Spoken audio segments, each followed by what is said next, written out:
Para saan nga ba ako nabangon? Tanong na paulit-ulit kong ibinubulong sa bawat umagang tila walang saysay, hinahanap ko ang silbi ng aking paglalakbay.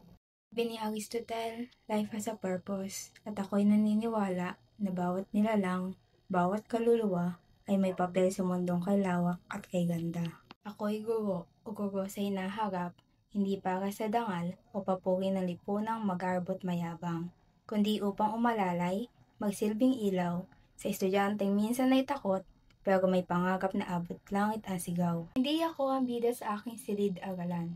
Ang estudyante ang kwento, ang simula at katapusan. Ako'y tagagabay lamang sa kanilang paglalakbay. Kasamang nadarapa, tumatayo, sumasalubong sa araw ng tagumpay.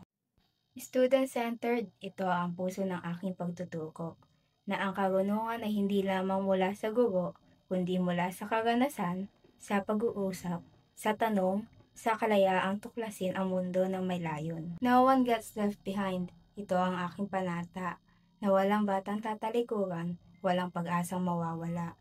Tahimik man o maingay, nahuhuli man sa pila, bawat isa'y may boses, may halaga, may pag-asa. Hindi sapat ang ituro ang petsa, bayani o numero. Kung hindi natin ituturo kung paano maging totoo, kung paano bumangon kapag nabigo, kung paano magmahal, makinig, at matutong magpatawad ng buo. Nais kong lumikha ng espasyong ligtas at bukas, kung saan may puwang ang damdamin, hindi lang ang utak. Isang classroom na parang tahanan, kung saan ang kaalaman ay sinasalubong, hindi kinakatakutan. Ako'y guro at sa bawat leksyon kong iaalay ay bahagi ng sarili kong misyon at buhay.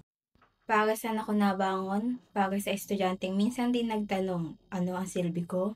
At sa kanya ko isasagot, marami kang silbi at narito ako upang tulungan kang matuklasan yon.